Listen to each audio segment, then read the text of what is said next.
உங்களுடைய பார்வையில் ஒரு நடிகராக விஜய் சேதுபதி அப்படிப்பட்டவர்? நடிகர் பேய், பிசாசு அந்த ஏன்னா நான் பார்த்துருக்கேன் சார் 3 படமும். என்னென்னா எனக்கு கட்டே சொல்ல மனசு வராது சார். கட்டு சொல்ல மனசு வராது. எனக்கு இங்கே நில்லுங்க, இங்கே ஹைட்டு இங்கே இருக்குது, இங்கே நில்லுங்க அப்படின்னு பொசிஷனே கொடுக்கவும் மாட்டேன் சேது சாரை பொறுத்தவரைக்கும். இப்போது ஒரு ஆர்டிஸ்ட்டை வந்து நடிக்கணும், இது இந்த இடத்துல நின்று நடிங்க, அங்கே திரும்ப நடிங்க, இப்படி பார்த்து நடிங்கன்னா ஒரு டைட் ரேஞ்சுனா நம்ம சொல்லிக்கலாம். ஒரு மிட் ரேஞ்சோ இல்லை ஒரு ஃபாலோ அங்கே லைவ்னஸ் கெடுது. நின்று ரெஸ்ட்ரிக்ஷனோட நடிப்பாங்க.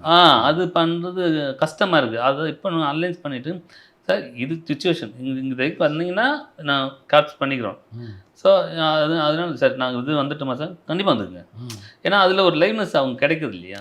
அதனால இனிமேல் வர படங்களுக்கு எதுவுமே ஸ்டாட்டிக் இல்லாமல் ஸோ லைட்டெல்லாம் அவங்களுக்கு ஃபுல் அலவன்ஸ் கொடுத்து பண்ணால் தி பெஸ்ட்டாக வருது சார். ஃப்ரேமாக இருக்கட்டும், ஆக்டிங்காக இருக்கட்டும். அதனால் சேது சாரை பொறுத்தவரையிலும் எனக்கு வந்து சிங்கிள் ஷாட்லாம் பண்ணுவார் சார்.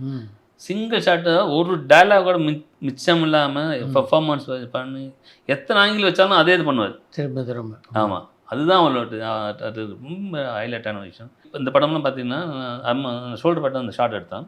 எனக்கு எந்த படத்துலையுமே நான் கண் கலங்கியிருக்கேன். பட் அப்புறம் பார்த்துட்டு இங்கே எடுத்துகிட்டு இருக்கும்போதே எனக்கு கண் கலங்கி அப்படியே வருது.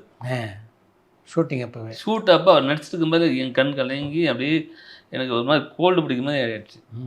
அதுக்கப்புறம் எடிட் பண்ணி பார்த்தா அப்பவும் அழுக. ஸோ ஃபஸ்ட் டைம் கேமரா நடிக்கிறம்போது நான் பார்த்து அழுத படம் பாண்டியராஜ் சார் படம் தான் இருக்குது. அது சேது சார் நடிப்பில். நித்யா மேனும் அதே மாதிரி தான் பிச்சுட்டாங்க ஆக்டிங்.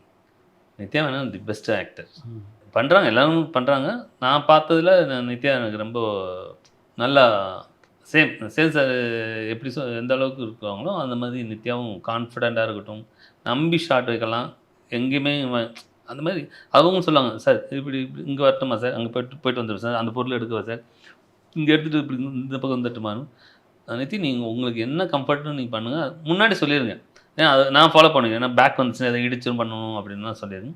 அந்த மாதிரி ஹீரோயினில் நித்தி தி பெஸ்ட்டு.